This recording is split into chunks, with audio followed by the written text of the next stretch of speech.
Hello everyone. I welcome you to today's class of gross specimens. In today's class, we will see how to describe a gross specimen. Always, while describing a gross specimen, consider 5 points. First, you will receive the specimen in your viva where you should be able to describe it. So, you should first identify the specimen. That is really important. Directly do not go into the diagnosis.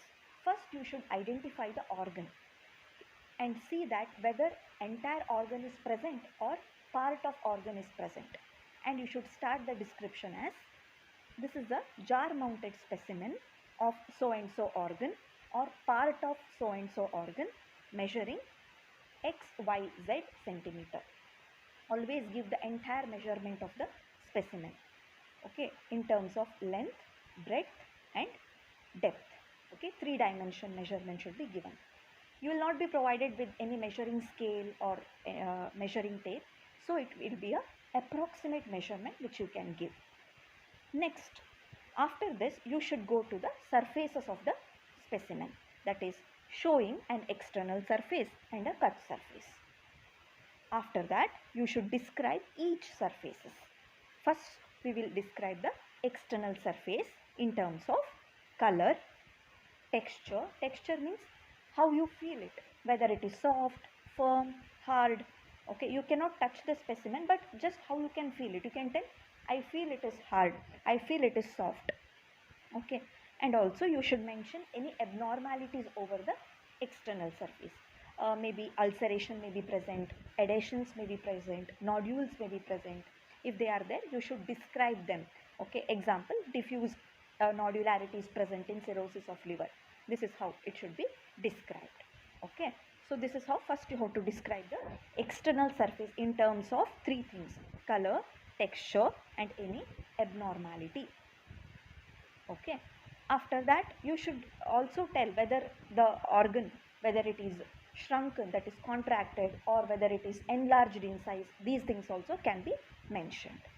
After that you should go to the cut surface, and cut surface should be described in terms of, again, color, consistency. Again, consistency same, a soft, a firm, hard, all these things will be included. And if you are finding any normal anatomical structures, that also should be mentioned. Then you should make a note of the lesions present in the cut surface. Lesions can be a cyst, tumor, infarct. Okay, and you have to describe that lesion with respect to following headings. Okay, the lesion should be mentioned as cut section shows XYZ lesion, and you should tell the shape of the lesion, whether it is round, oval, or whether it is irregular, and location of the lesion, where the lesion is present, whether within the parenchyma of the organ it is present or near the surface of the organ it is present, that should be there. Color of the lesion, any color, whether it is red, grey, white, pale, all these things. And dimensions of the lesion, 3 dimension, again you have to give the 3 dimension for the lesion, length, breadth and depth.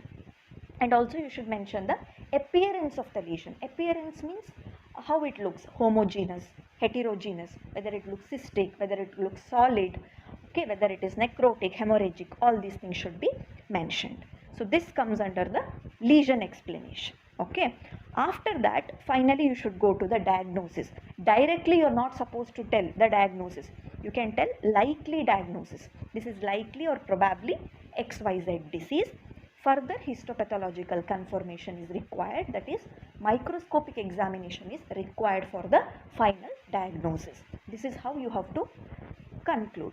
These 5 things you have to consider always. Okay, all the specimens will follow the same sequential pattern, and finally you should end it up with the probable diagnosis. Now we will consider one example. Okay, cirrhosis of liver. See, this is a example. You know this is a liver. Okay, directly don't tell that it is cirrhosis of liver. You tell that this is a jar mounted specimen of liver measuring XYZ centimeter. External surface of the liver is contracted. Okay, it feels contracted, it feels firm and tan to yellow in color and diffusely nodular.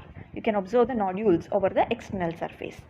Here it is not cut, otherwise you have to tell about the cut surface also. Definitely cut surface also shows the nodules which are separated by the fibrotic areas, you can mention. And even color of the cut surface, that is tan, and the consistency which is feeling firm, that also can be mentioned. And finally you should tell the diagnosis as probably it is cirrhosis of liver. Further histopathological confirmation is required. Okay, so this is how you should describe. So always keep these 4 to 5 points in mind, and you frame the sentences for all the organs. Only first identification is the organ identification, whether it is a complete entire organ is there or part is there, that should be identified. Finally you have to give only the probable diagnosis. These things you have to keep in mind.